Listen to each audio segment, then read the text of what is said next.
Ya, langsung aja sebenarnya seperti yang udah teman-teman baca di Tor bahwa sebenarnya Impossible Project ini belum belum menjadi project yang fix karena dia akan terus berkembang sesuai berjalannya project. Dan FGD ini adalah salah satu proses untuk mengembangkan kerangka projectnya sebenarnya. Tapi rancangan kuratorial awal ini diajukan sebagai pemantik diskusi, dan perlu kami beritahu juga bahwa FGD ini akan kami rekam dan nanti akan kami sunting. Jadi diskusinya juga berpotensi untuk disebarkan ke publik. Karena kami rasa pasti isi obrolan tentang aspek-aspek kemustahilan atau terkait, apalagi terkait situasi sekarang itu cukup relevan untuk didengarkan oleh masyarakat luas. Nah, sebenarnya flow obrolan kita seperti yang aku WhatsApp kemarin, poin-poinnya itu kita tidak akan lari dari situ.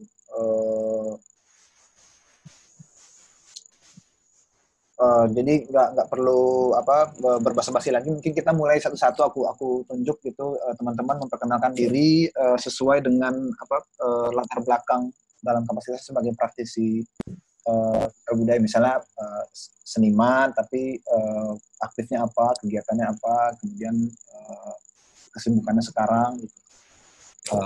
Ya mungkin bisa dimulai dari Bang Ebet dulu, mungkin bisa memperkenalkan diri.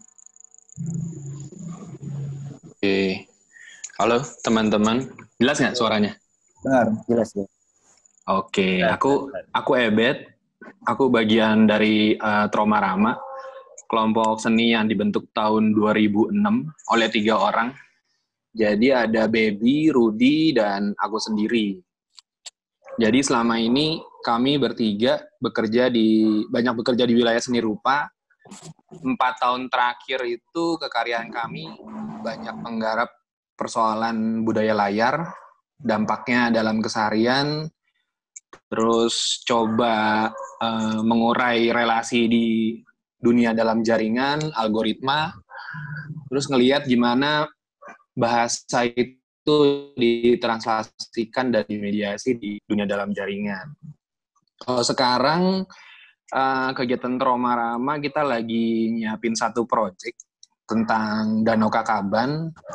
Projectnya sendiri itu udah dimulai di awal tahun ini.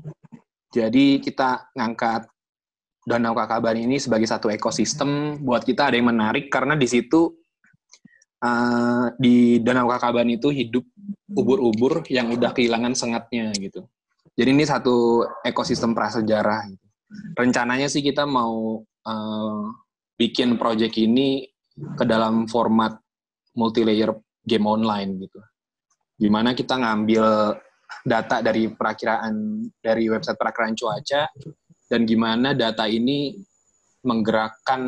mengaktifasi si game secara keseluruhan gitu. Nah itu yang kami lagi kerjain sekarang. Oke. Ya, lanjut mungkin Gesha. Selamat siang semuanya. Terima kasih Zikri. Jadi nama saya Gesyada. Sekarang ini saya bekerja di Good School, studi kolektif dan ekosistem seni rupa kontemporer.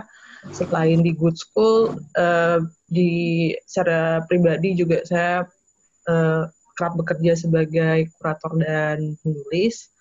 Kalau di Good School sendiri, project yang sedang yang pernah kami kerjakan sama yang akan kami kerjakan mungkin yang terkait sama situasi sekarang, kemarin tuh ngubah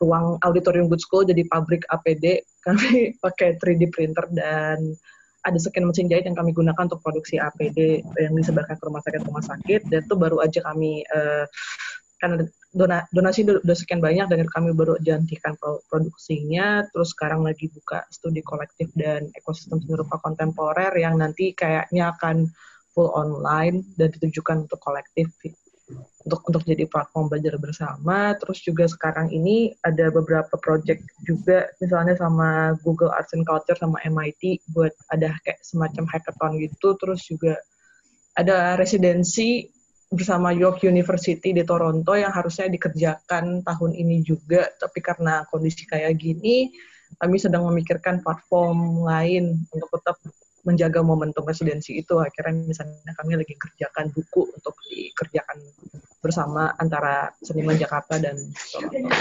Gitu. Terima kasih.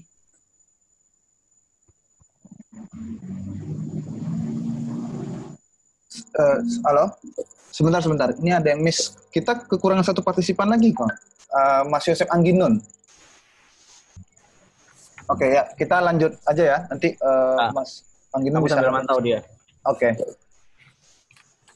Nah mungkin langsung ke Mas Chandra, Mas. Halo, kedengeran nggak? Dengar. Kedengeran. Halo, nama saya Chandra Roselini. Saat ini saya sedang mengerjakan tesis. Saya berkuliah di Pascasarjana ISI Yogyakarta. Kebetulan tesis saya juga menyangkut dengan perihal intersex, karena saya intersex. Jadi saya juga kegiatannya aktif di Intersex Internasional. Jadi saya bagian salah satu dari Indonesia yang ikut di forum itu. Terus sebenarnya saya juga ada residensi di Laswo, tapi ternyata nggak bisa, dibatalin karena COVID ini. Itu aja sih. Selama ini saya lagi eksplorasi soal karya saya, bagaimana isu gender yaitu intersex lebih fokus ke sana sih. Gitu. Selamat datang Mas Angginun. Halo. Sorry telat ya. Ya. Kita ini udah mulai kayak perkenalan masing-masing narasumber, Mas Angginun. Tadi udah Bang Ebert udah memperkenalkan diri, Gesha udah memperkenalkan diri, sama Mas Chandra. Seperti poin-poin yang kemarin sempat di-share itu sekarang ini masuk sesi perkenalan diri sesuai dengan bidang masing-masing. Oke, dari Mas Chandra kita langsung ke Mbak Tasya. Mungkin Mbak Tasya bisa memperkenalkan diri juga, Mbak Tasya. Halo, makasih Zikri, Dimas, dan Cemeti. Nama saya Natasha Tonte. Saya adalah seniman dan graphic designer. Beberapa tahun terakhir saya tertarik untuk praktik saya untuk mengeksplorasi konsep fiksi sebagai metode untuk membuat sebuah pemikiran spekulatif gitu. Kemudian dari investigasi saya untuk mencari tahu bagaimana mitos dan sejarah itu membuat sebuah ketakutan yang terfabrikasi gitu, dan bagaimana ekspektasinya untuk menciptakan masa depan alternatif. Karya saya lumayan, saya biasa bekerja dengan video atau performance, juga dengan tulisan. Harusnya sekarang saya residensi dan semua pameran saya tahun ini batal semua karena pandemi. Tapi kesibukan saya sekarang karena saya sebagai graphic designer juga banyak orang yang mau pameran online, jadi saya membantu orang-orang untuk membuat website.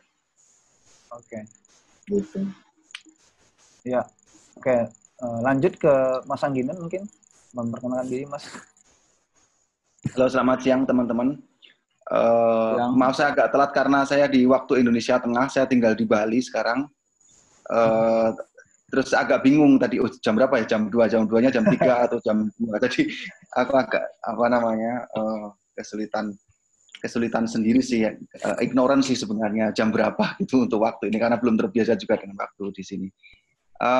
Saya membuat film fiksi, dokumenter, pendek, panjang, beberapa juga film bisa disebut film eksperimental gitu.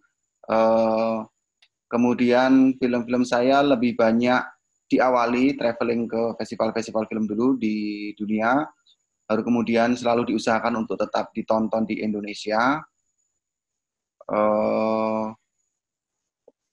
Termasuk film yang terbaru berjudul The Science of Fiction yang harusnya tayang tanggal 23 April kemarin, tapi karena pandemi jadi nggak tahu kapan gitu, bioskop belum buka. Dan kalau karena visi saya membuat film itu untuk layar besar ya, jadi kalau kita mau taruh di platform online gitu, ada beberapa yang menawari untuk masukannya, tapi agak problematis buat saya karena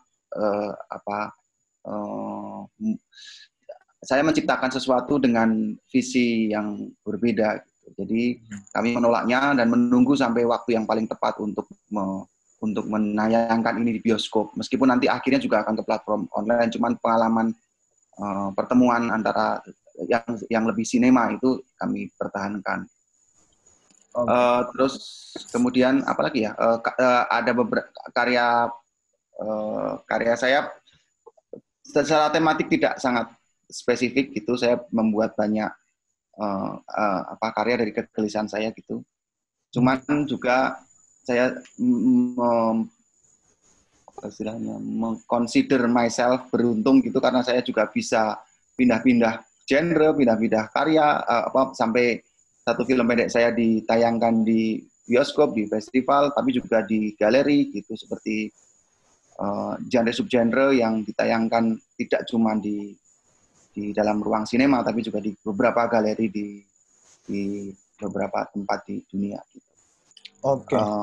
Gitu, makasih. Ya. Kita sekarang mulai masuk ke pokok pembicaraan terkait Impossible Project ini. Terutama kita pengen tahu dulu update dari kawan-kawan sih dalam masa PSBB ini, bagaimana sikap teman-teman terhadap situasinya, apa yang sudah dilakukan sekarang selama PSBB, maksudnya kegiatan sehari-hari selama PSBB ini mungkin bisa menjadi pemetaan kita untuk melihat situasi ini secara lebih jernih. Mungkin bisa dimulai dari Bang Ebet dulu, Bang. Oke, sebenarnya kalau misalnya secara kegiatan di Tromarama, sejak ada PSBB, sejak ada pandemi, nggak berubah banyak ya. Karena sebelumnya itu kami bertiga tadinya tinggal di Bandung bareng-bareng. Cuman sejak 2 tahun lebih terakhir itu si Rudi pindah ke Jakarta, dan aku sama Baby menetap di Bandung. Jadi semua proses komunikasi itu selama 2 tahun lebih ini kita virtual gitu. Justru jarang banget kayak ada pertemuan fisik ya. Jadi pas pandemi ini terjadi, ya nggak banyak yang berubah sih ya. Cuman emang akhirnya kan lingkungan di luar yang akhirnya emang banyak berubah gitu ya. Jadi akhirnya banyak refleksi aja sih. Akhirnya gimana ya ke depannya gitu si ekosistem ini. Kalau dari kegiatannya sendiri tetap berarti berlangsung seperti biasa, Bang Ebet? Seperti biasa sih. Okay. Kalau misalnya kayak jadwal pameran, ya hampir semuanya diundur ke tahun depan ya. Cuman kayak kalau misalnya proses berkarya sih tetap berjalan kayak yang tadi aku bilang. Kita ya 2 tahun lebih ini selalu bekerja di masing-masing gitu. Jadi kita mempertahankan koneksinya itu emang selalu virtual gitu. Iya. Iya. Ya cuman ada plus minusnya sih. Mungkin karena jarang ada pertemuan langsung, jadi kan emang kita kehilangan spontanitas ya. Kalau misalnya kita lagi diskusi kayak ya seperti ini gitu.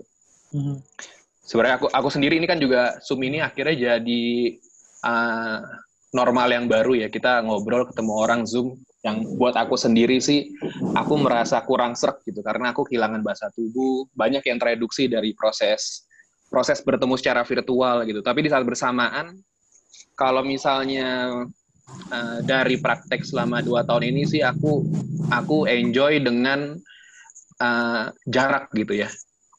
Jadi kan karena emang nggak ada spontanitas dan nggak harus interaksi itu nggak berlangsung saat itu juga, jadi kita selalu punya jarak ya. Aku selalu punya jarak dengan apa yang aku obrolin, dengan apa yang aku diskusiin gitu. Jadi lebih reflektif gitu. Oke. Kalau Tasya gimana Tasya, sesama seniman yang juga mayoritas kegiatannya di digital dan online? Sebenarnya ya nggak banyak berubah juga sih, karena dari dulu kerjanya ya dari dalam kamar. Cuman ya bedanya jadi kegiatan-kegiatan di luar itu juga jadi sulit gitu. Kalau misalnya karena saya tinggal di Jogja, biasanya sering ada kegiatan nongkrong, itu tuh jadi berkurang banget. Bahkan mau ketemu satu sama lain, itu juga sulit. Padahal kadang yang kayak tadi Abed bilang, spontanitas itu hadir dari ngobrol-ngobrol santai. Tapi, kenapa? Sorry. Ya, lanjut. Lo dulu apaan tadi? Ya, maksudnya aku pengen tahu pengaruhnya kemudian dalam ranah kerjamu, situasi ini.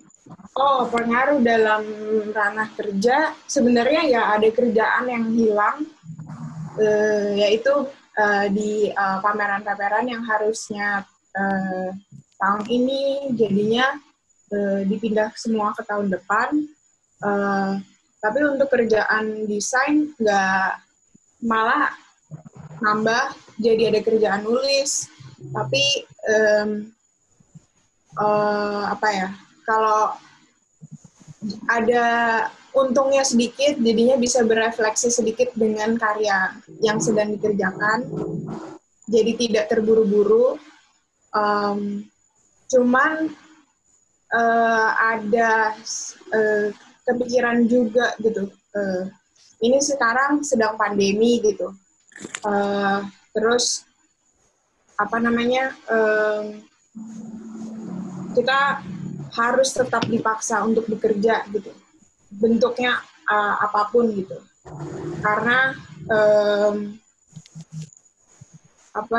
kalau misalnya semua galeri, semua bienal gitu bikin open call online gitu, tapi sedangkan kita juga kadang masih gagap dengan ke-onlinean itu.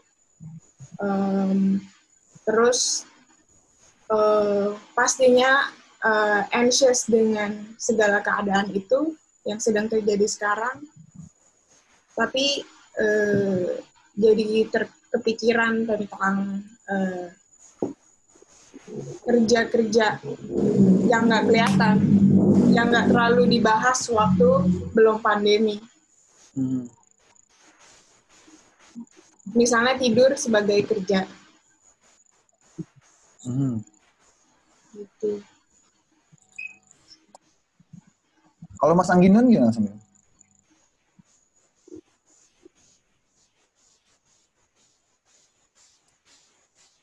Kalau saya kan sebenarnya kalau tidak syuting saya mengajar dan menulis gitu. Kalau mengajar bisa dijembatani dengan Zoom seperti ini. Kalau menulis ya memang tanpa ada apapun juga nulisnya juga pasti sama gitu. Aktivitasnya sama caranya gitu. Nah, mengajar jadi pengalaman baru karena selama ini kan saya kalau di UMN di kelas itu intens pertemuannya gitu.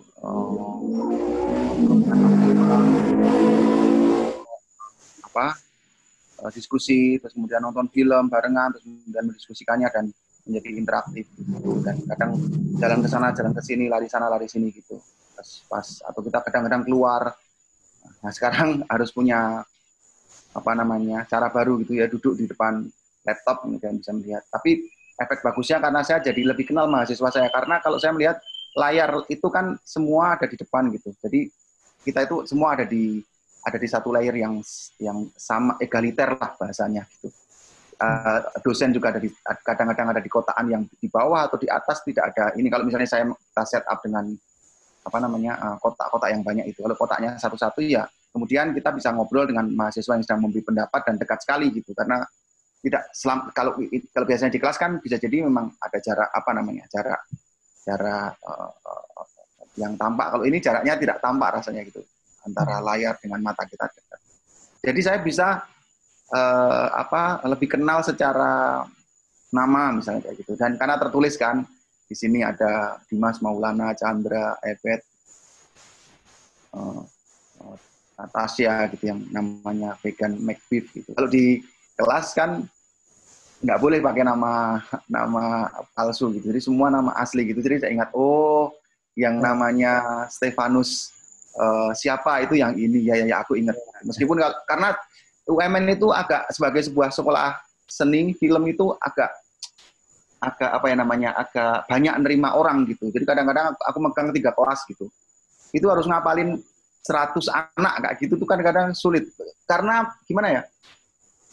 Saya tuh selalu pengen tahu gitu anak ini spesifikasinya apa, terus perjalanan pemikiran dia waktu di awal semester sampai kemudian akhir semester apa gitu. Kadang-kadang kan nyatet gitu. Kemudian kadang-kadang waktu memberi penilaian lupa.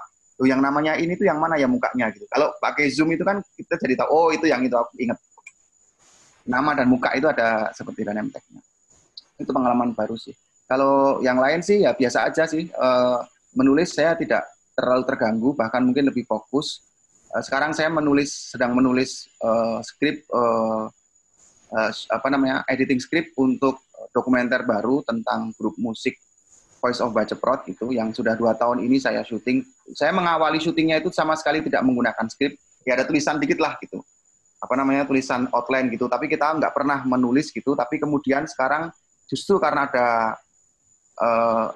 waktu, terus saya benar-benar menulis skrip dokumenter yang berbasis footage.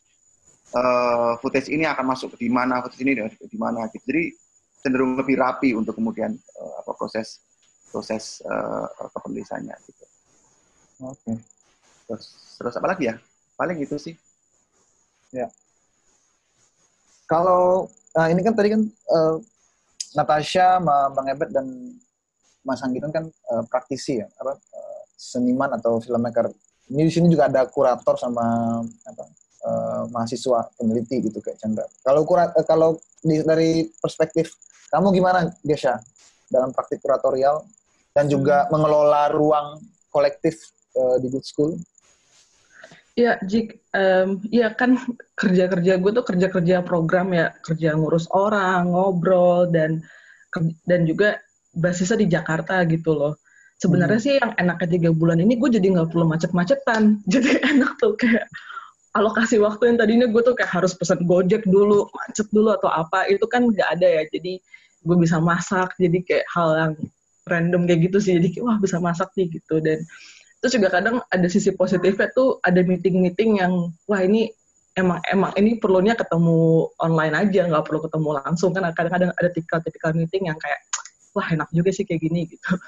Cuman kalau dari sudut pandang program kan memang ada program yang kemudian harus kita migrasikan, harus kita adaptasikan, dan kurang lebih tuh kalau pengalaman 3 bulan kemarin kalau gue carikan tuh apa poinnya. Pertama tuh gimana distribusi pengetahuan tetap bisa jalan dalam bentuk apapun itu ya. Terus yang kedua tuh gimana gimana dengan kondisi seperti dunia atau lingkungan kita kayak gini, aksi tolong menolong apa sih yang bisa kita buat, aksi gotong royong apa yang bisa kita buat untuk kondisi orang-orang sekitar. Karena gue juga menemukan sebenarnya ada privilege juga sih untuk kayak misalkan kayak gue gitu, ternyata gue menemukan bahwa fund grant atau jaring pengaman untuk pekerja kreatif, kalau yang misalnya kemarin gue mikirnya kayak, wah ini malah banyak ya, kayak kita bikin APD itu dapat dukungan yang banyak, terus juga kayak tawaran program-program bikin kelas online segala macam banyak, dan ini harus bisa kita, keuntungan harus kita bisa bagikan juga untuk orang sekitar. Nah itu gimana ya gitu, dan akhirnya kan sebenarnya kayak strategi bikin APD itu juga gimana warga-warga di sekitar Good School pada saat itu tetap bisa punya pekerjaan yang ketunda, kayak ojek online, terus juga teman-teman kantin di Good School gimana tetap bisa running, itu salah satu strategi kita sih. Terus juga kayak misalnya kemarin tuh sempat akhirnya Ruru Shop jualan sayur, jadi kita kerja sama tanah kita, jadi dari tanah kita di Sukabumi transfer sayur-sayur ke Good School dan kita jual dengan harga yang affordable lah buat orang-orang. Jadi kemarin sih gue ngeliat dua sih jadinya concern gue misalkan sebagai kurator atau programmer gitu loh. Satu, distribusi pengetahuan tetap jalan gimana, dan si aksi gotong royong tolong menolong ini sih. Kalau distribusi pengetahuan seperti yang kita dan pasti teman-teman alami juga sih, banyak sekali webinar, banyak sekali ajakan untuk nongkrong online, dan gue sih menemukan justru ajakannya malah dari teman-teman yang justru menarik sih ajakannya, kayak misalnya Zikri, gue udah lama banget nggak ngobrol sama Zikri, makanya gue seneng banget nih diajakin lagi gitu kan. Terus juga mungkin beberapa teman-teman sini kita mungkin pernah ketemu di festival, cuman kayak baru hi-hi aja di sini bisa ngobrol lama, atau kayak kemarin terrandom jadi bikin sesi nongkrong online sama anak arsitektur UNS sama orang MIT. Jadi itu kayak bagi gue ini ada yang seru-seru juga sih seperti ini gitu. Dan juga misalnya kayak konteks yang residensi sama sama York University yang harusnya kami Juni ke sana, tapi biar nggak kehilangan momentum gimana, dan kita sempat ditawarin juga kan mau nggak bikin platform online, cuman kita coba kasih pengertian ke mereka, hey ini time zone kita beda. Lu kalau mau ngajak kita meeting jam segini, kita lagi pada tidur pasti kan. Terus yang kedua, internet di Indonesia tuh bleek banget. Ada salah satu anggota Good School tuh yang kalau dia mau meeting online, dia mesti ke atap genteng untuk supaya dapat sinyal internet yang bagus. Jadi kayak kami menghindari untuk kayak meeting-meeting online gini, dan dengan keresahan yang sama juga kan, aduh depan komputer, kadang juga gap bahasa, dan akhirnya kita mikir oke, bikinnya reflektif aja, nggak real time. Gimana kalau kita bikin buku permainan, ngerefleksiin praktek kolektif kayak gimana, jadi kayak kita bikin desain bukunya di sini, nanti mereka print lah di Toronto, terus nanti dibagikan ke kolaborator kami. Jadi kayaknya sih untuk kayak memikirkan secara program, memikirkan pendekatan-pendekatan yang nggak harus real time online kayak gini, tapi juga lebih panjang, lebih reflektif, nggak real time, dan mereka punya waktu sendiri untuk menentukan kapan dan akhir dari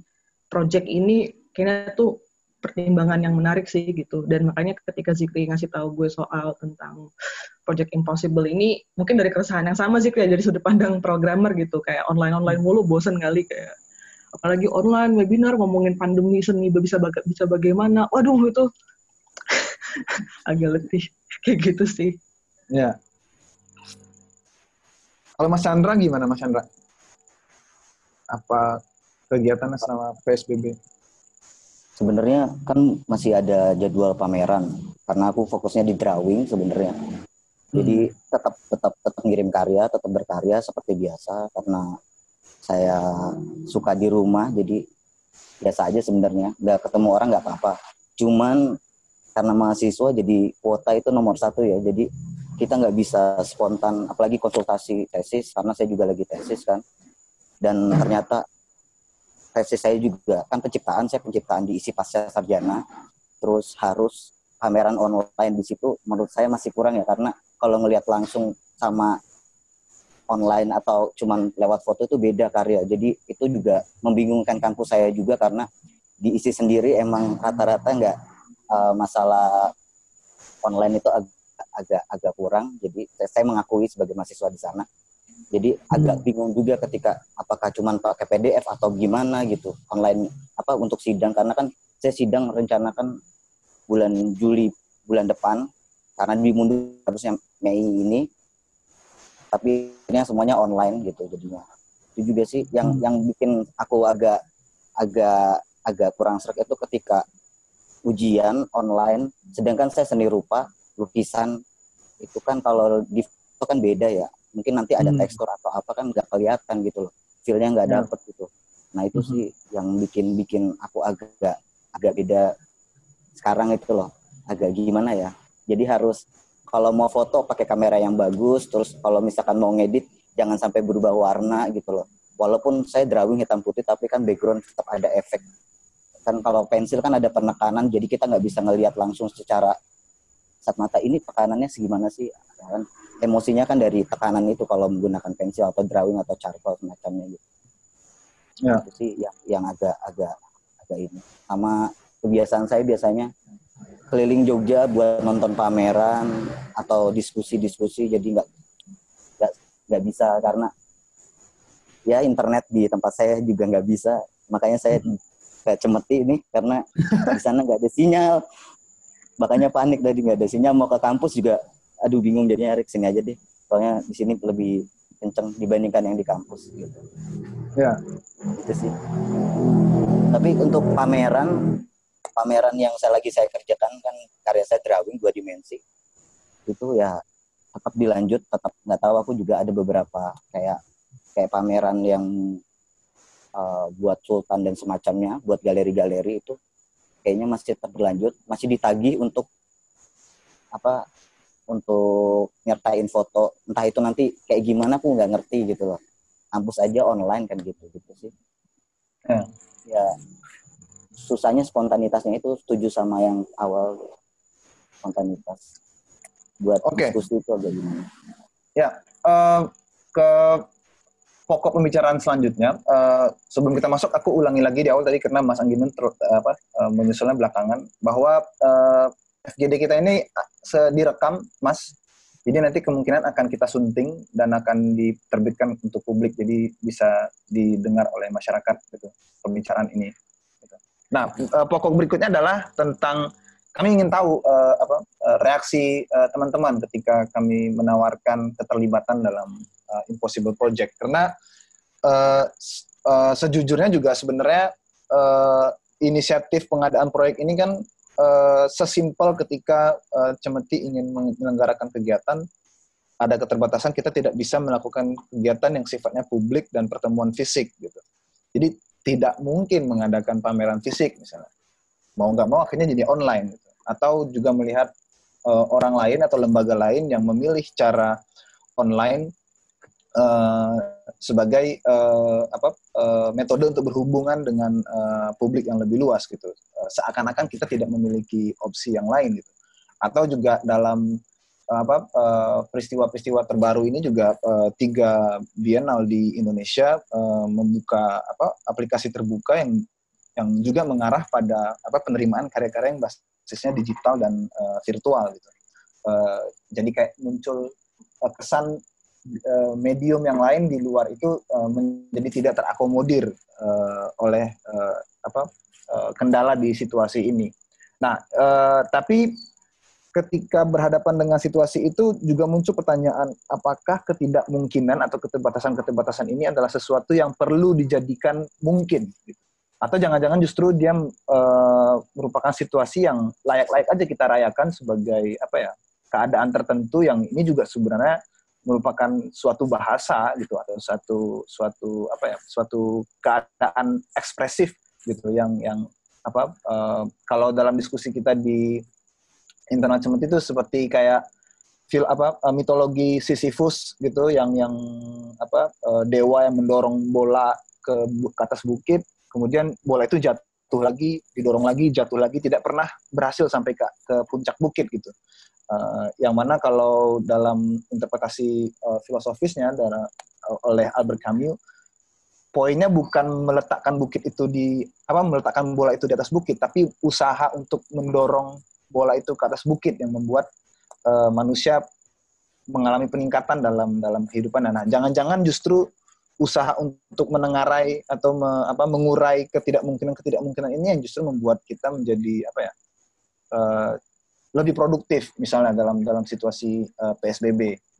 Nah, kami ingin tahu dari pandangan dari teman-teman terkait kerangka latar belakang itu. Gitu. Karena berdasarkan cerita teman-teman tadi ada banyak kendala-kendala yang tidak mungkin gitu dilakukan di masa PSBB. Misalnya kayak Mas Angginun bilang memproduksi film itu punya misi dan visi tertentu, dia ditampilkan di layar sinema gitu kan. Dan kayaknya tidak mungkin untuk dihadirkan di layar online misalnya. Nah, itu bagaimana teman-teman menanggapi? Mungkin bisa dimulai dari Mas Angginun dulu, Mas Angginun.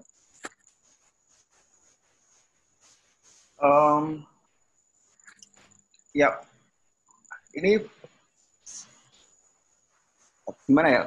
Kita itu sudah terbiasa sekali mengkonsumsi seni gitu atau bertemu dengan seni gitu dalam sebuah ruang yang yang terbiasa gitu. Galeri misalnya kalau film di bioskop gitu atau apa ya. Lalu kemudian kita kadang agak kaget gitu. Jadi sangat spesial kalau kita melihat sebuah pameran dilakukan di alun-alun gitu. Kalau saya melihat arsipnya Cemeti itu ada satu pertunjukan pertunjukan seni gitu yang dilakukan di alun-alun gitu waktu itu. Dan kemudian menjadi sebuah pernyataan politik gitu ketika ruang yang mengikat gitu dalam hal ini misalnya rezim gitu mengikat seniman atau karya seni atau kreasi atau pemikiran dalam satu ruang-ruang, kemudian ada sebuah perayaan yang dilakukan di luar. Atau dulu sempat saya dengar cerita ada seniman, saya lupa namanya gitu, yang membuat semacam pertunjukan memakai becak atau sepeda gitu yang dikasih cat gitu di belakangnya, kemudian dilubangi aku lupa siapa namanya gitu. Terus dia berjalan berkeliling kota Jogja gitu. Terus jadi itu kan catnya yang ada di bawah itu jadi. Terus saya agak lupa. Sorry. Ada angin terlalu besar di sini. Saya agak lupa juga ada satu video yang dibuat oleh saya lupa lagi-lagi gitu. Videonya dibuat di Jakarta mungkin. Yang disorotkan sambil berjalan. Oh iya. Babai, karya Babai. Mungkin ya. Yang sama klub karya bukan? Ya, sama klub karya. Terus yang sepeda itu karyanya Arya Panjalu, Mas. Nah, Arya Panjalu ya. Nah, artinya sebenarnya jangan-jangan mungkin kita juga butuh sesuatu yang segar gitu. Tapi kemudian memang ternyata impact yang besar itu bukan di pengalaman pertemuan kita dengan seni, tapi di romantisme kita atas seni itu sendiri gitu. Jadi romantisme ikatan kita atas seni dan kemudian bagaimana cara kita mengkonsumsi itu menjadi harus kita dekonstruksi gitu rasanya gitu. Karena memang bisa kok kalau misalnya itu pilihan seniman gitu. Kita pamer karya di Instagram itu bisa gitu. Sekarang sangat memungkinkan gitu. Pamer dan mungkin impact-nya besar gitu. Saya ngupload film saya di YouTube itu bisa gitu. Mungkin penontonnya lebih banyak gitu. Kalau ke bioskop kan yang menonton harus beli popcorn. Kalau ke YouTube kan beli pulsa gitu. Sambil bisa nelpon pacarnya tentu saja gitu. Tapi bahwa kemudian kerelaan atau ada tension besar gitu antara kita gitu. Kita itu menciptakan sesuatu itu untuk apa gitu. Untuk orang banyak atau untuk dinikmati sesuai dengan keutuhan ciptaan itu gitu. Jadi kadang-kadang kita harus berpikir banyak sekali gitu. Kalau dalam kondisi yang seperti itu juga saya pribadi saya mengakui mungkin ini platform yang tepat untuk saya bicara juga karena kemudian bisa jadi sesuatu yang tidak sangat film gitu. Misalnya soal genre misalnya. Saya sedang menulis sebuah film yang saya kembangkan, saya sudah presentasi di beberapa tempat, di Busan, di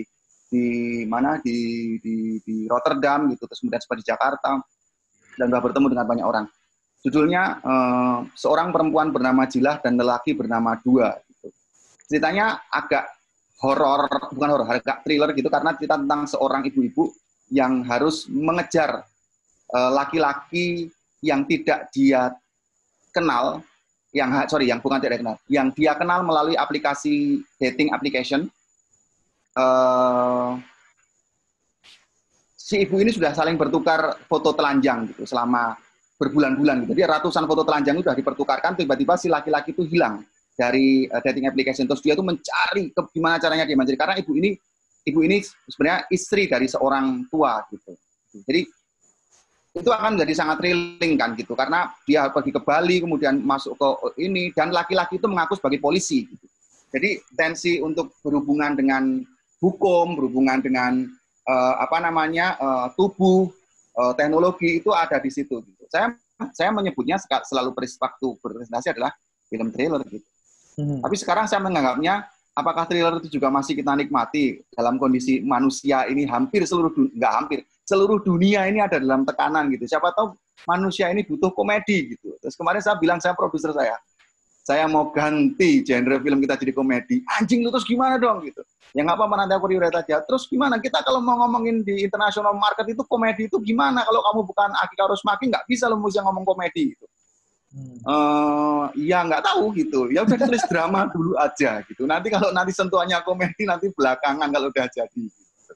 Karena kita harus mendaftar banyak sekali aplikasi. Artinya sebenarnya ternyata pikiran seniman itu berkembang sesuai dengan tekanan-tekanan yang disampaikan. Kadang ada yang sangat kaku, mungkin seperti saya gitu, yang sebenarnya sangat kaku gitu. Tapi kemudian entah kenapa ini ada sesuatu yang lain gitu dari keterpaksaan ini gitu. Dan kemudian ya memang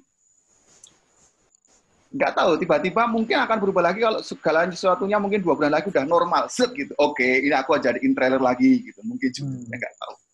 Cuman nggak tahu, kita dinamis kok manusia gitu. Seniman mungkin kayak Mites Sisyphus tadi, kita nggak perlu sampai ke ujung gunung, tapi kita perlu mendorong batu itu sampai entah kapan dan jatuh lagi. Gitu. Nggak tahu. Ya, maksudnya terkait dengan topik kemustahilan ini juga, misalnya kayak di ranah sinema gitu, Mas Angginun, seperti sensor, kebijakan sensor gitu kan. Banyak kita ketahui di bahasa perkembangan sinema dunia kan justru berkembang pesat karena adanya sensor gitu dari negara kayak sinema Iran, Cina itu kan berkembang pesat karena sensor yang bekerja kan. Nah, dalam kerangka proyek ini kita melihat kurasinya dengan perspektif yang hampir serupa gitu, bahwa jangan-jangan keterbatasan selama COVID ini justru akan memicu bahasa yang lebih visioner gitu. Ya. Betul juga. Ya, betul juga. Kalau penemuannya itu kan yang paling sulit kan ya. Penemuan sama siasat kreatif, nggak tahu apa bahasanya, tapi ya. Kalau dari Mas Chandra gimana, Mas Chandra? Tadi cerita punya proyek melukis, tapi kan sekarang situasinya tidak bisa lukisan. Itu kemudian ketika kamu diajak untuk terlibat di sebagai pembicara di FGD Impossible Project, kamu punya opini tertentu nggak untuk menilai signifikansi? Diajak, sebenarnya ini kesempatan buat ngomong emang, tapi sejujurnya saya juga masih bingung karena saya juga masih membiasakan diri untuk beradaptasi atas kondisi ini gitu loh. Apalagi saya juga ini kan diseling-selingin pas pengerjaan tesis ya, jadi kayak aduh ini gimana ya gitu. Masih perlu ini deh. Kontemplasi dulu untuk menyampaikan lagi mungkin ya. Tapi kalau aku sih mungkin ya mau gimana lagi harus menggunakan online ya, media online ya. Jadi aku lagi berusaha mensiasati gimana caranya karyaku bisa dilihat di online tapi ada feel-nya juga, nggak cuman gambar gitu. Karena memang kalau foto kan kadang-kadang karena saya tidak punya kamera yang bagus, jadi kamera apa adanya, jadi nggak terlalu menonjol pada karya itu sendiri. Negosiasimu kemudian dengan yang biasanya terbiasa kamu sehari-harinya terbiasa berkarya dengan medium yang sangat tangible gitu, yang menyentuh tangan, dan dalam situasi ini harus bernegosiasi dengan situasi di mana kamu harus mentransformasi medium itu menjadi sesuatu yang tidak tersentuh tangan gitu. Itu gimana kamu mengambil sikap terhadap situasi itu? Aku tuh lagi akhirnya punya ide, jadi aku mau bikin kayak flipbook, tapi tetap drawing, tapi animasi bergerak pakai flip, jadi tetap aku pakai karyaku, aku nggak pakai digital, tapi aku tetap gambar, karena kalau menurutku pribadi, aku tetap lebih enak pakai drawing manual, karena kalau pakai digital, terakhir saya pakai kemarin, tab saya rusak karena tekanannya terlalu menekan, jadi tabnya cepat jadi rusak ya. Udah deh, kalau nggak pulpennya ya tabnya ya rusak. Akhirnya saya punya satu ide yang emang lagi aku bikin project juga buat aku sendiri gitu loh. selain karya tesis dan karya buat galeri, jadi karena situasi seperti ini, jadi aku pengen bikin kayak animasi flipbox, flipbook gitu. Jadi itu aku mau coba narasi-narasi tentang, karena di sini kan situasinya tertekan ya. Sebenarnya kalau misalkan saya tuh hidupnya udah tertekan juga. Jadi kalau ini ditambah ini jadi makin tertekan, karena memang jujur aku sendiri baru berusaha memperkenalkan diriku lagi di dalam dunia seni rupa khususnya ya. Karena selama ini mereka taunya Caca bukan Chandra gitu ya. Karena dulu aku perempuan dan aku sekarang jadi laki-laki, tapi aku bukan transgender, maksudnya aku intersex yang memang punya kromosom yang berbeda. Kromosomku XXY 47, jadi perubahannya lebih dominan menjadi laki-laki, akhirnya keluarga memutuskan untuk jadi laki-laki kan, dan secara legal juga laki-laki.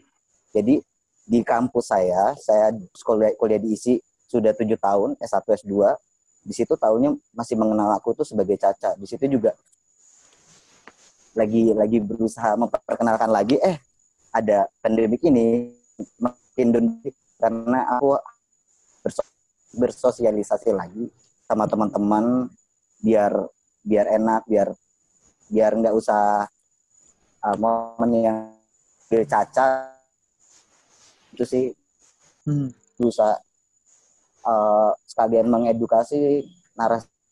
Pakai buat tesis ini juga aku bikin kayak animasi flipbook gitu, biar bisa teman-teman bisa menikmati, walaupun tetap drawing, bisa kerasa juga karena drawingnya manual, tapi jadiin video gitu. Oke. Kalau Mbak Natasha? Itu sih baru-baru project. Halo? Halo, kedengeran nggak? Ya. Karena akhir-akhir ini saya bikin project online, terus sekarang semuanya harus online, jadi terpikirkan lagi, ada nggak sih metode lain di luar dari ke-onlinean ini yang memungkinkan bisa kita lakukan gitu. Karena kalau membuat sebuah karya, kita membuat sebuah peristiwa keintiman antara kita dan orang yang ingin kita share gitu. Tapi karena kontennya sekarang terlalu banyak, jadinya hal itu mungkin jadi nggak gimana lagi gitu, kayak online itu udah kayak nggak terlalu baru juga gitu. Kira-kira masih mikir juga sih hal apa gitu yang bisa dilakukan untuk membuat sesuatu dengan kita yang masih tergagap-gagap dengan online, tapi bisa menarik gitu. Bisa sesuatu yang gimana? Dalam bayanganmu bagaimana kira-kira? Misalnya pertunjukan, tapi waktu itu sempat ngobrol dengan Brigita Isabella. Gimana ya kalau misalnya bikin pertunjukan, tapi itu online gitu. Kalau misalnya ngobrol dengan Mas Yudi Ahmad Tajudin, kayak dia nggak mau buat memindahkan teater garasi menjadi online gitu. Dia juga nggak paham katanya teater online itu apa gitu. Terus ngobrol dengan beberapa teman yang lainnya gitu. Ada yang membuat radio online gitu. Ya. Drama radio online.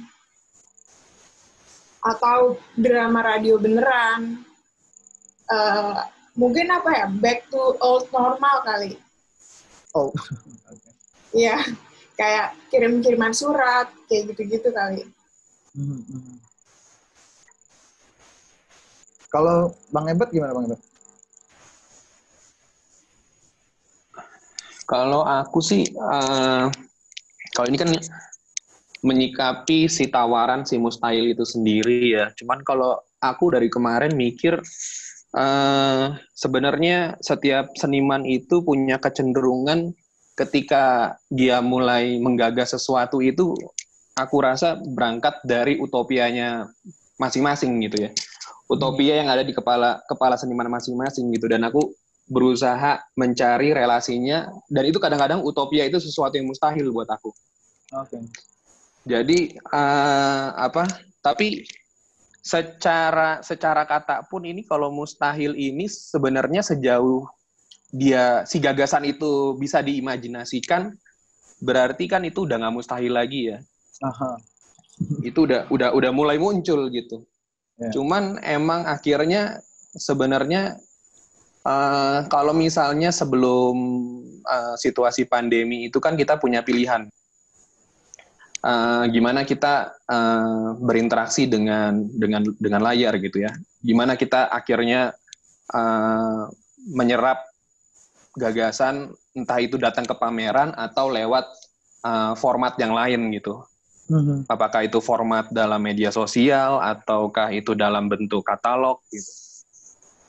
Cuman buatku sih sebenarnya pameran itu hanya salah satu format presentasi aja gitu. Yang buatku yang paling penting itu adalah distribusi pengetahuannya.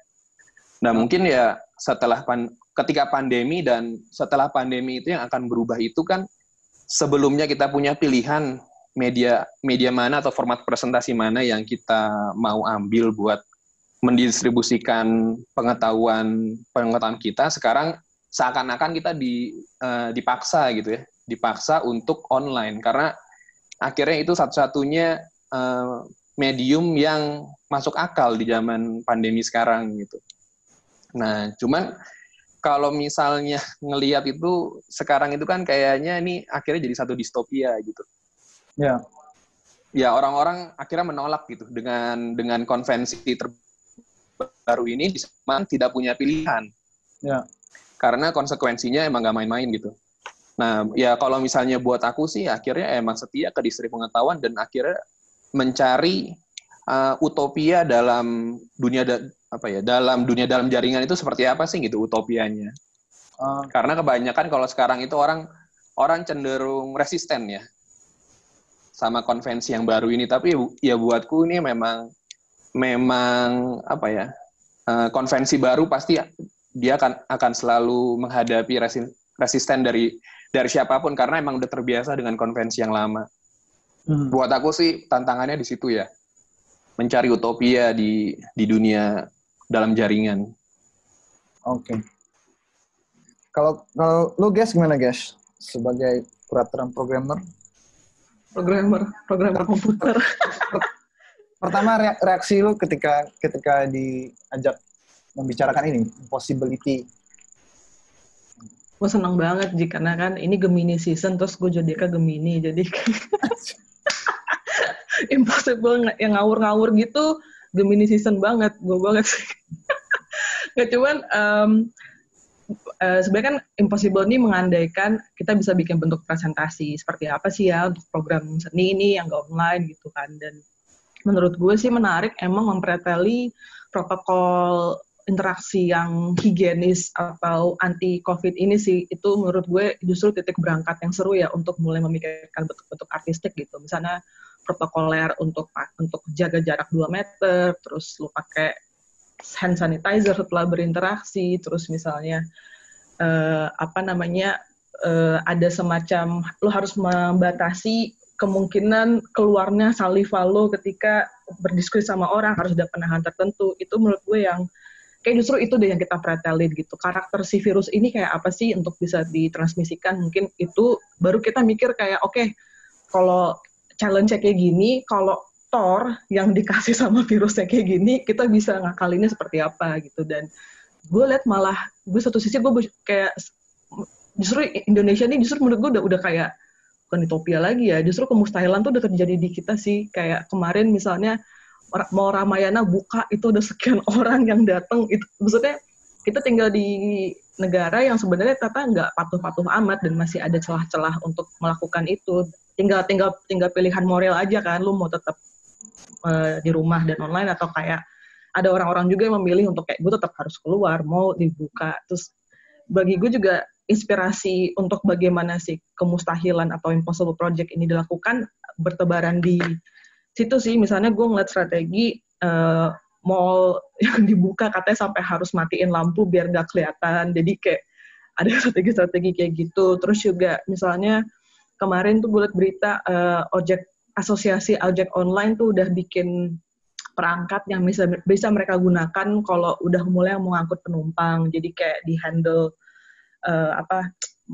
motornya tuh udah ada hand sanitizer pumpnya. Terus juga di belakang tuh mereka pakai shield. Jadi kemungkinan untuk ada transmisi bodily fluid atau apa tuh bisa ketahan sama si shield yang ada di punggung drivernya itu. Terus juga kayak misalnya pasar di Salatiga, mungkin teman-teman juga udah pernah lihat ya, pasar di Salatiga tuh kan akhirnya mereka bikin pos-pos tiap sayurnya tuh ada jaraknya sendiri tuh yang 2 meter. Lu udah lihat ngejik ya kan fotonya kan, strategi itu kan udah pernah dilakukan. Jadi gue ketika ngelihat itu, nah sebenarnya bisa aja diakalin, tapi memang dengan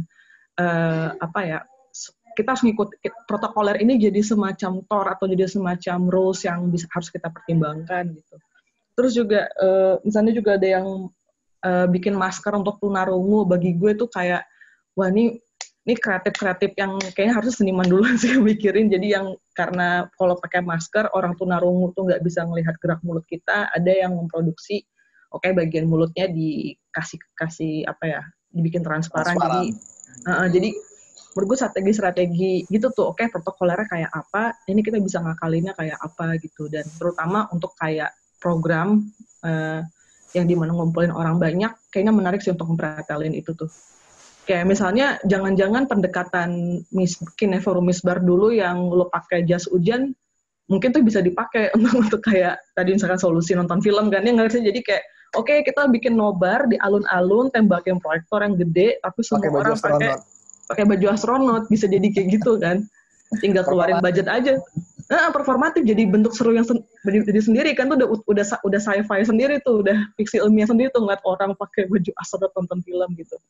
Dan kayak di beberapa diskusi webinar kemarin juga gue ngeliat teman KSI atau siapa gitu udah cerita mau ada rencana bikin drive-in cinema. Jadi yang lo nonton lewat mobil itu loh, jadi kayak ada layar, tinggal sewa proyektor yang cukup kuat untuk ditembakkan secara luas, terus nanti mereka nonton dari parkiran gitu. Dan kayaknya pendekatan kayak gitu sih, drive-thru cinema, terus apalagi ya. Jadi kayaknya tinggal kita lihat celah-celah itunya sih menurut gue.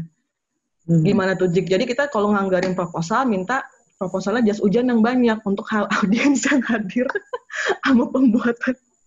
Tapi serius loh. Dalam kenyataan sehari-harinya juga kan beberapa program dari kolektif atau komunitas atau lembaga juga menjadi di cancel atau delay juga gara-gara lembaga donornya kan juga mengalami keterkendalaan gara-gara COVID kan. Maksudnya ternyata tidak semudah bahwa kita punya ide di masa COVID kemudian mengusulkan pendanaan itu juga dilematis juga sebenarnya kan. Iya. Nah, maksudku tentu kita tidak bisa melihat dari satu sudut pandang aja gitu, ketidakmungkinan atau kemustahilan ini gitu. Misalnya kalau merefleksi diskusi di kelompok FGD sebelumnya, tadi sih para narsumnya berpesan jangan dibocorin ke grup yang setelah ini katanya. Tapi buatku nggak apa-apa untuk mengelaborasi lebih jauh gitu, bahwa misalnya kayak Mas Jonet tadi mengatakan bahwa impossibility itu dilihat dalam sudut pandang siapa dulu gitu, karena situasi yang dialami oleh setiap orang tuh pasti berbeda-beda gitu. Kemudian kalau Pak Lea menggarisbawahi tentang perbedaan yang jelas antara mungkin dan tidak mungkin itu juga perlu kita pikirkan lagi gitu. Karena justru Pak Lea melihatnya hal yang sebaliknya gitu. Hal-hal yang tidak mungkin sebelumnya kita pikir tidak mungkin itu terjadi sekarang gitu. Orang-orang yang di kelas menengah ke atas yang yang merasa tidak mungkin tidak kehilangan beras tiba-tiba bisa mengalami kehilangan beras gitu gara-gara situasi pandemi. Jadi ada situasi yang justru menjadi antitesa lagi dari ketidakmungkinan gitu kan. Nah, tapi berkaca ke pendapatnya Geisha tadi gitu, terlepas dari situasi COVID atau PSBB gitu, kalau misalnya kemudian konsep kemustahilan atau mustahil itu dilemparkan gitu sebagai topik fokus kesenian atau fokus praktik kreatif itu, bahkan juga di ranah sinema gitu, terlepas dari konteks aktual kita sekarang, bagaimana menurut masing-masing dari para narasumber gitu melihat itu sebagai potensi visioner atau potensi inilah pergulatan bahasa dalam praktiknya. Mungkin bisa dimulai langsung dari Geisha gitu. Ngomongin ketidakmustahilan ya. Kemustahilan. Ngomongin kemustahilan. Karena kan gini, simpelnya selama ini biasanya kita kalau ngomong di seni itu karya ini mencoba mencari kemungkinan. Project ini melihat kemungkinan. Tapi sebagai sesuatu yang sebenarnya, apakah jangan-jangan ketidakmungkinan itu justru aspek yang penting? Ketidakmungkinan itu adalah aspek yang penting dalam bahasa seniman atau bahasa media baru atau bahasa seni. Kami mau mencoba men-challenge konsepsi itu sebenarnya. Kalau secara puitis atau secara statement sih kayaknya ngomongin kemustahilan tuh menurut gue tentu seniman bisa berinterpretasi banyak ya, tapi kalau ngomongin secara tangible, secara ngomongin produksi pasti ujung-ujungnya mungkin aja gitu loh, karena kan biasanya pasti si seniman menggunakan medium, menggunakan device, menggunakan perangkat yang memang tersedia di sekitarnya dia gitu loh. Kayak kecuali memang misalnya kolaborasi sama saintis terus menemukan unsur baru gitu loh, zikrinium atau apa gitu, itu kayak maksudnya gue sih ngayalnya nge-push ke mustahilan yang kayak gitu tuh, yang beneran kayak misalnya pasti tentu ada kolaborasi dengan ada unsur iptek mungkin di situ, atau ada yang di-push sebaru-baru gitu loh, misalnya kayak yang dibikin stellar nyangkok telinga ke tangan gitu kan, itu kan kayak yang apa ya, itu yang menurut gue langsung kayak anjing nih, ini ini kemustahilan yang jadi nyata gitu loh. Cuman gini, kayak kalaupun jadi tatarannya, saya pertanyaan jadi dua nih, mau kemustahilan yang secara puitik, secara fiksi, secara narasi yang disampaikan, atau mau kemustahilan secara tangible gitu, karena itu pasti dua hal yang berbeda gitu. Apapun sih sebenarnya. Itu bergantung dari bagaimana masing-masing teman-teman masing-masing menerjemahkannya sih. Kami ingin tahu perspektif teman-teman gitu dalam menerjemahkan konsep kemustahilan itu dalam praktik kalian gitu.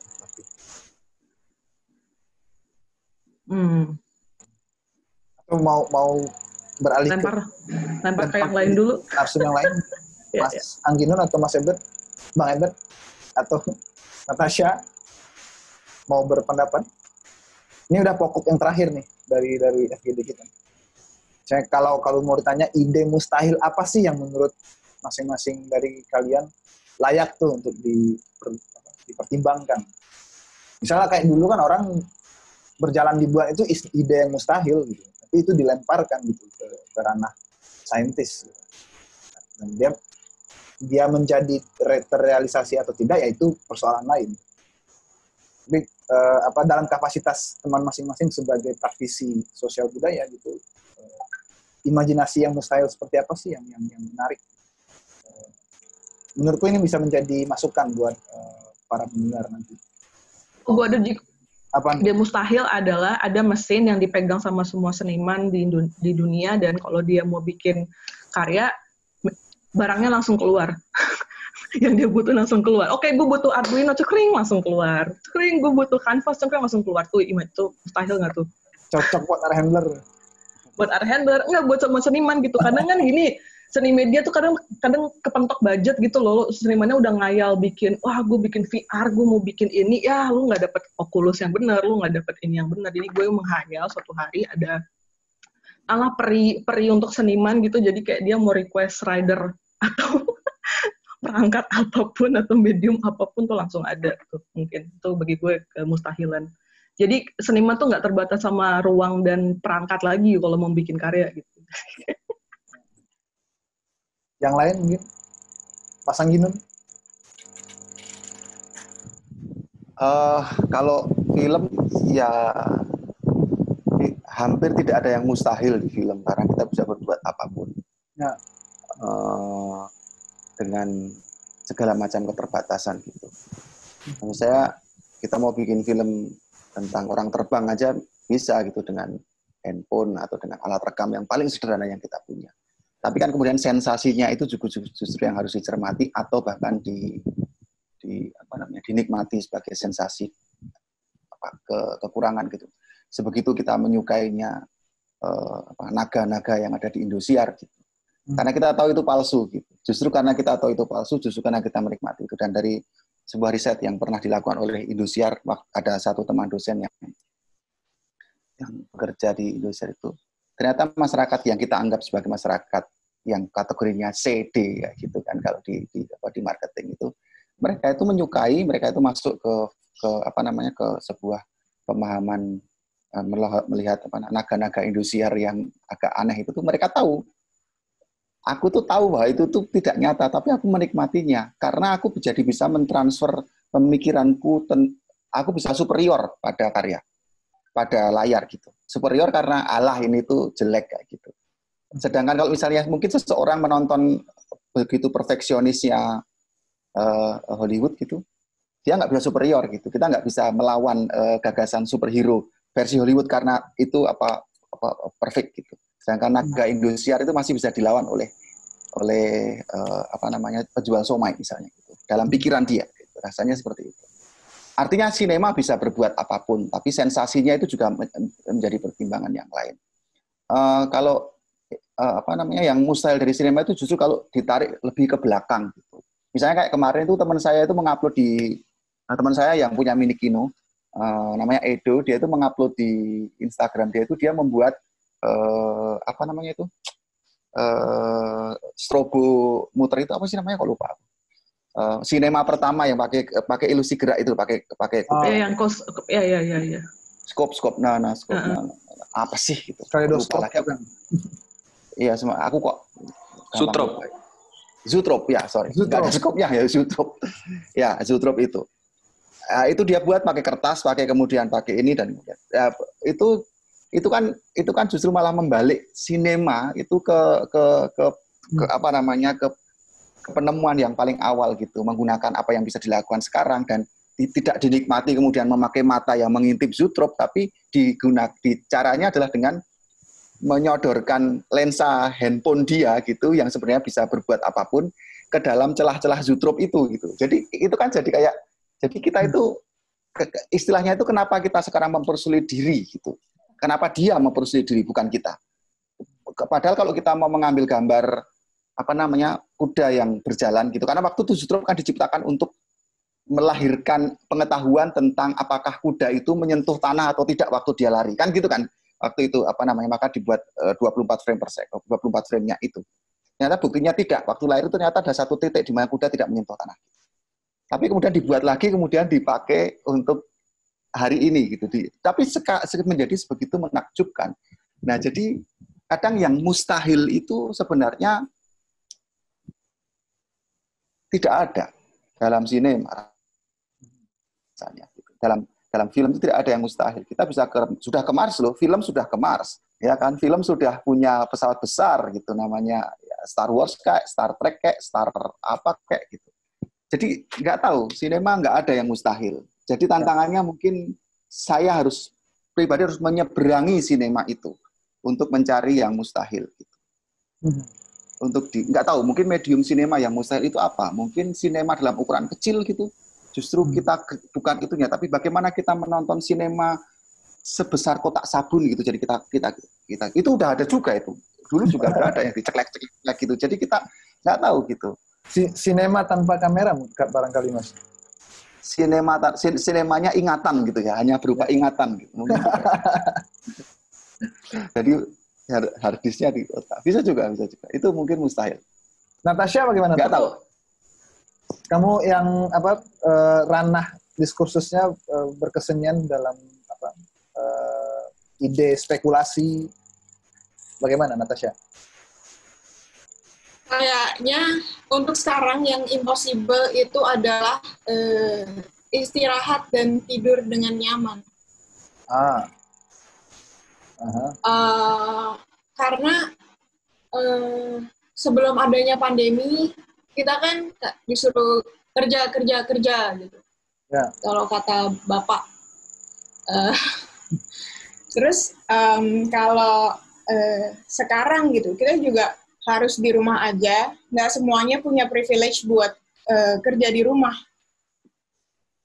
Dan yang kerja di rumah pun bisa tiba-tiba kehilangan pekerjaannya kapanpun juga gitu, tergantung yang ngasih kerjaan gitu.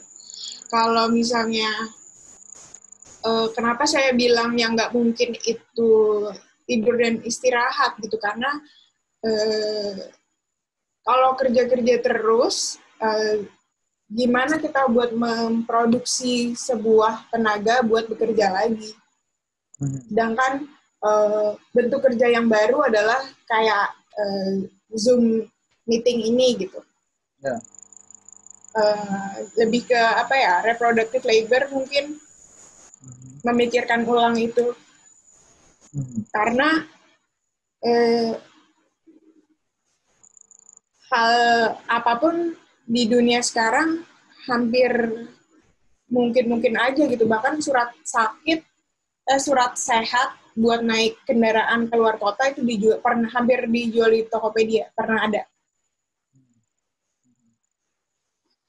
Terus malah sekarang jadi mungkin lagi buat memikirkan hubungan manusia dengan person dan person lainnya. Tapi maksudnya melihat hal yang di luar manusia itu sebagai person juga. Ya. Terus apalagi itu dulu sih. Mas Chandra bagaimana Mas Chandra? Ada opini nggak? Kalau masalah impossible ya, saya sendiri aja pengalaman hidup saya itu sangat di luar, tidak masuk akal sebenarnya, karena ya laki-laki perempuan dalam satu tubuh kan itu lucu juga gitu.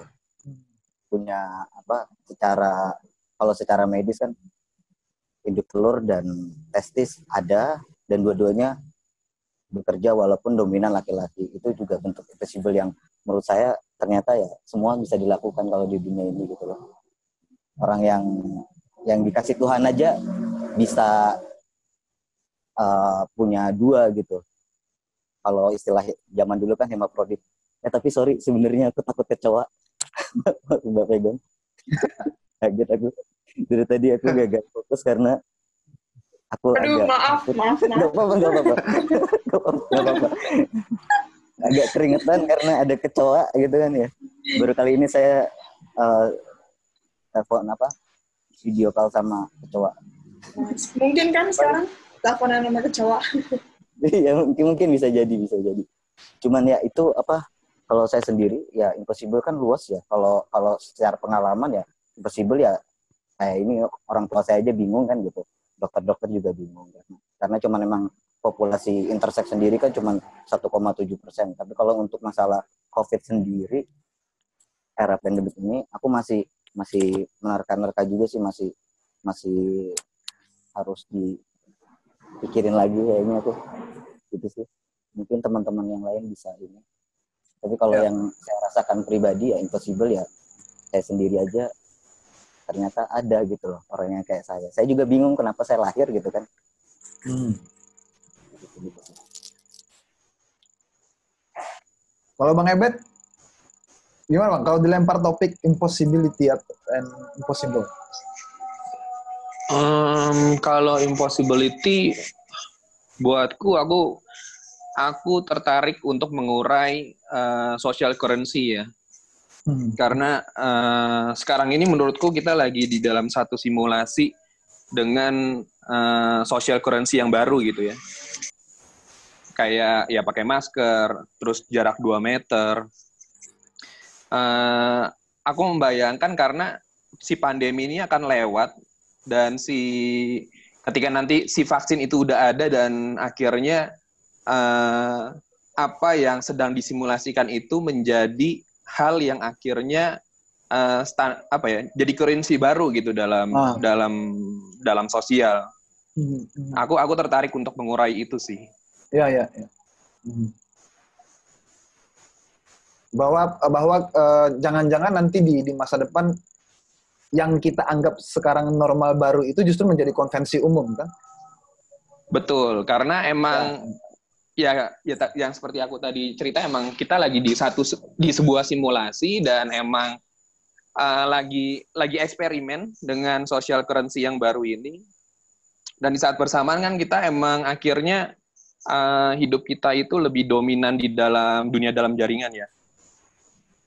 Ya, aku juga penasaran akhirnya gimana si big data ini bisa punya kesimpulan-kesimpulan tentang siapa kita nanti gitu. Gimana akhirnya misalnya si algoritma itu dia menciptakan currency yang baru ketika si pandemi itu udah lewat, yang sebenarnya sekarang lagi kita jalankan gitu secara tidak sadar currency itu. Ya. Ya. Oke. Ya, seperti yang aku singgung di awal tadi, bahwa FGD ini adalah salah satu usaha metode pemetaan kita dari Cemeti untuk melihat peluang-peluang membangun gagasan tentang possibility sebagai tanggapan terhadap situasi pandemi. Dan dalam TOR udah kita sebutkan juga bahwa rangkaiannya selain FGD akan ada simulasi yang coba dilakukan oleh Cemeti sendiri gitu dalam rangka menerjemahkan ketidakmungkinan itu. Salah satunya adalah memproduksi teks karya hypertext di Wikipedia yang mendorong keterlibatan siapapun untuk memberikan sumbangan ide-ide mustahil gitu. Jadi poinnya bukan ide mustahil yang layak direalisasikan tak capaiannya, tapi kemustahilan itu justru yang coba dihadirkan sebagai subject matter dari karyanya, dan masih sebatas ide pun itu tidak apa-apa gitu. Tapi 2 hari yang lalu kemarin kita udah mencoba di Cemeti untuk membuat sebuah artikel di Wikipedia, Impossible Project, baru setengah jam kita muat, dia langsung dihapus oleh polisinya Wikipedia gitu. Karena dianggap sebagai artikel yang tidak mempunyai signifikansi dalam konteks skala nasional dan tidak diliput oleh media massa dan tidak punya signifikasi dengan tokoh-tokoh penting atau produk-produk penting, kata mereka gitu. Dan kami berusaha mencoba bernegosiasi dengan para polisi Wikipedia ini bahwa yang coba dilakukan dengan artikel itu adalah memicu perkembangan diskusi lanjutan, karena kita menganggap Wikipedia adalah platform terbuka di mana orang bisa terlibat untuk saling mengintervensi konten. Jadi dia kita pilih gitu. Dan para Wikipediawan itu menyatakan lagi bahwa ya silakan saja, tapi nanti pasti ketika kamu muat lagi akan dihapus lagi oleh polisi Wikipedia yang lain gitu, karena dianggap tidak memenuhi kriteria gitu. Jadi aksi untuk memulai simulasi itu saja itu udah menjadi tidak mungkin gitu. Nah, dalam konteks simulasi ini kita sedang membayangkan bahwa andaikan ada sebuah buku yang berisi daftar ide-ide mustahil, di mana salah satu dari ide mustahil yang terdaftar dalam buku itu adalah buku itu sendiri gitu. Nah, itu yang mau coba kita simulasikan. Kalau memang misalnya Wikipedia tidak bisa kita gunakan, tidak mungkin digunakan, kita akan mencoba mencari platform yang lain. Dan ini juga terbuka untuk para narasumber untuk mau terlibat gitu. Kalau misalnya mau mengintervensi konten itu, kita akan coba cari platformnya dan akan di-share ke kawan-kawan. Gitu. Itu informasi saja untuk para narasumber bahwa proyek ini akan terus berlangsung. Sama nanti akan ada semacam aplikasi terbuka, Cemeti menerima masukan-masukan ide-ide mustahil Ya, yang mana nanti akan dipilih ide mustahil paling menantang untuk dilempar ke para seniman untuk coba dilakukan, bukan diwujudkan ya, tapi dilakukan kemustahilannya. Gitu. Itu saja dari kami, dan terima kasih atas waktunya sudah mau menyumbangkan ide, pemikiran dan opini. Nanti update dari kegiatan FGD ini hasil suntingan dan catatan reflektif dan juga rencana berikutnya akan kita follow up di WhatsApp dan di email gitu. Terima kasih teman-teman, Bang Ebert, Mas Chandra. Boleh nanya nggak? Oh ya, boleh. Jadi waktu baca tornya tentang Wikipedia itu sama waktu barusan Zikri menjelaskan, sebenarnya yang dituju dari platform Wikipedia itu open source-nya, kredibilitasnya, atau emang sengaja mau mencoba hal yang impossible gitu, karena Wikipedia ada polisinya memang. Ya, ya sebenarnya seperti membayangkan kalau misalnya kita mencoba sedikit mengganggu sistem dari Wikipedia, seperti Wikipedia itu layaknya sebuah tembok di jalanan, terus kamu bikin karya grafiti, kemudian ditiban lagi, dihapus sama pamung praja misalnya, terus kamu tiban lagi, kan itu juga aksi mengintervensi sistem di dalam Wikipedia atau bahkan platform yang lain ya, bukan hanya Wikipedia misalnya. Itu kan juga melakukan tindakan seperti melakukan ketidakmungkinan gitu loh. Tujuannya bukanlah bagaimana artikel itu berhasil dimuat di Wikipedia, tetapi peristiwa tidak mungkinnya itu kita rayakan sebagai sebuah bahasa seni gitu. Itu sih sebenarnya yang ini.